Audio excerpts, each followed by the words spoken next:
Olá a todos vocês. Bom, gente, lá na faculdade eu fiz um vídeo concernente ao Shema Israel. E algumas pessoas informaram que o vocábulo errad, ali de Shema Israel, poderia ser uma unidade composta. Só uma questão, a análise desse vocábulo errad nos melhores dicionários de hebraico, eu estou usando aqui Correle Baumgartner e Gesenius, tá? E nenhum deles informam essa unidade composta ali para Deuteronômio 6.4, tá? Bom, análise do vocábulo 1, errad, existe o samaritano, ad, existe o ahad, existe o árabe, existe outros como o ugarítico também, o fenício também traz a sua fórmula, o aramaico também traz had, etiópico ahad, o acadiano vidu, tá? Formas do absoluto errad e ahad em Gênesis 48:22, e a forma da construção ahad, had, aí tem Ezequiel 33:3, ou seja, existem várias informações concernentes a esse vocábulo errad.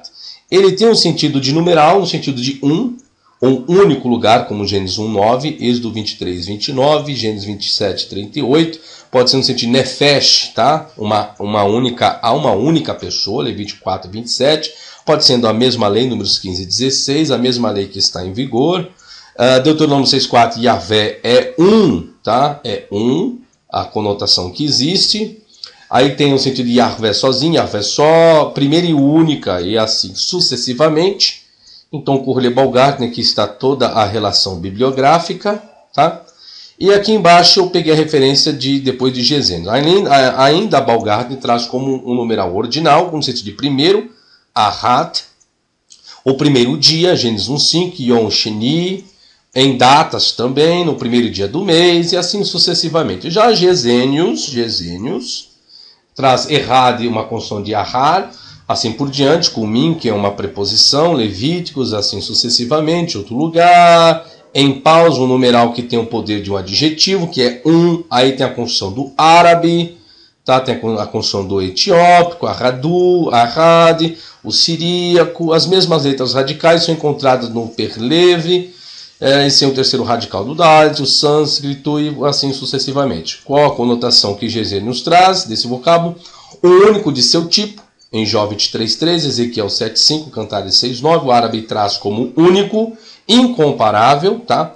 Quando repetido, quando se repete, tá? Errad, você tem um e outro, mas tem que existir a repetição na oração, tá? 17:12, 8:13, ele ainda ocorre também 3 vezes repetido, 1 Samuel, também distributivamente de indivíduos, tá? Ish errad, a vez de enviar um homem para uma tribo, Números 34:8. Tem também a expressão como um só homem ou juntos, aí você tem que ter isso aqui, ó, kerrad, tá? Tem que ter essa forma aqui, essa preposição kaf, mas além do Deuteronômio 6:4 não existe o kaf ali para as pessoas colocar como um só homem, dois como um só, tá? Não tem ali a construção. Tem toda a congregação, ambos iguais, shenei ren que errad, aqui ó, ambos iguais. Para que afirmasse que o pai e o filho são iguais, teria que estar essa construção com o kaf aqui, tá? E não existe ali no texto de Deuteronômio 6:4, tá certo? Juntos ou unidos, essa seria a construção, no mesmo sentido é dito, e assim sucessivamente, tá? Aí tem errad, um atrás do outro, um por um, e por assim sucessivamente. Bom, aqui está a bibliografia de Correle Baumgartner e de Gesenius. Bom, analisando Deuteronômio 6:4, em português nós temos: ouve Israel, o Senhor nosso Deus é o único Senhor. E essa mesma citação é feita em Marcos 12:29. Ouve, ó Israel, o Senhor nosso Deus é o único Senhor. Eu peguei aqui em siríaco, alguns falam no aramaico, né? Eu peguei Shema Israel, Mara Alahá, Mara Kihad, tá?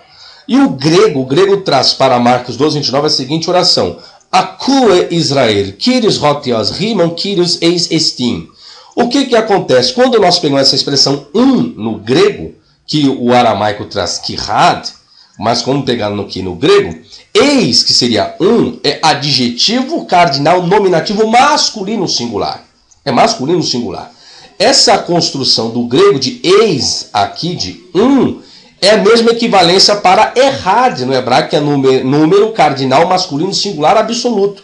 Então, tanto o texto grego de Marcos quanto a equivalência de eis para o hebraico é a mesma construção, masculino singular. Logo, então, se eu tenho essa passagem de Marcos como fidedigna, realmente, ela é existente, Jesus afirmou isso, então Jesus está corroborando que só existe um Senhor, um. Esse um Senhor que ele coloca é Deus, é o Deus dele, né? É o nosso Deus. Ele confirma aqui o Shema Israel, tá certo? Aí algumas pessoas falam, não, professor, mas João 10:30 também diz que, vamos ver aqui, que diz assim, ó, eu e o Pai somos um. Então, professor, então Jesus também é divino porque ele afirma em João 10:30, eu e o Pai nós somos um. Só tem um problema aí. Quando você chega no grego, ego kai hopater es emen, esse en, esmen, esse en é um adjetivo cardinal nominativo neutro. Tem uma grande diferença entre masculino e neutro. O neutro aqui não está se referindo à pessoa. A pessoa dele será a mesma pessoa do Pai. Ele ter a mesma essência do Pai, ele ter a divindade do Pai. Não. Aqui o contexto de João 10:30, por fato de en estar no neutro e não nós vimos aqui em cima que é eis, que é diferente. Ó. Eis é uma coisa. En é o que está em João 10:30. En está falando de ação. É a mesma coisa. Você fazer algumas coisas conforme uma outra pessoa. Isso você vai usar o neutro, ou seja, não é que você é aquela pessoa. As suas atitudes são iguais àquela pessoa. Então ele está falando de essência, de caráter, de pessoa, de divindade, em João 10:30. Quando afirma que o Pai somos um, ele está falando em ação. Esse é o contexto de João 10:30, é isso que ele quer dizer. Então, mas as ações dele têm alguma coisa a ver com divindade? Não. Porque tantos outros personagens tiveram ações como Moisés e outros demais também. E nem por isso eles falaram que eles eram divinos, seres. E seres poderosos a partir de ser comparado como Deus. Tanto é acusar Jesus de blasfemo, porque ele se fazia igual a Deus. Aí está errado. Em termos de ação, sim. Você pode ter ação de qualquer pessoa, qualquer ser. Você lê, você alguma coisa assim. Mas explicando gramaticalmente, João 10:30, quando diz eu e o Pai somos um, não se refere a divindades por causa da construção do grego. Interessante é que quando Jesus cita, que Marcos cita Marcos 12:29, a mesma construção de Deuteronômio 6:4, o grego foi de forma corretíssima, tá? Então, no Marcos 12:29, nós temos eis, tá? Que é adjetivo cardinal nominativo masculino. Isso corrobora com o errat do hebraico de Deuteronômio 6:4, que também é masculino, tá certo, senhor? Então, informando que o próprio Jesus afirma que só existe um Deus, tá? Isso corroborado em Marcos, lógico. Aqui não é estudo completo que eu estou falando sobre a divindade e trindade. Eu ainda estou estudando, tive que dar uma parada acerca dos pais da igreja. Eu estou prestando assessoria para um rapaz que está fazendo mestrado na Metodista. Então eu estou agora fazendo a parte exegética para ele. Quando terminar essa assessoria, eu retomo a fazer os meus estudos lá sobre os pais da igreja. Depois eu volto sobre a trindade, divindade e termino. Aqui só porque as pessoas especularam uma aula minha na faculdade que errado poderia ser uma unidade composta, tá? Então, informando que os dois maiores lexicógrafos não traz errado como uma questão, vamos dizer assim, de dualidade composta, né? Aí ele é mais uma unidade composta. Não, isso não existe, tá certo? Aí vocês querem saber mais informações, acesse o meu site www.professorfabiosabino.com.br, que lá tem muito material, muito DVD para vocês analisarem. Então está aqui a complementação que errat, Deuteronômio 6:4, não é uma unidade composta, certo? Obrigado a todos vocês, até a próxima e tchau, tchau.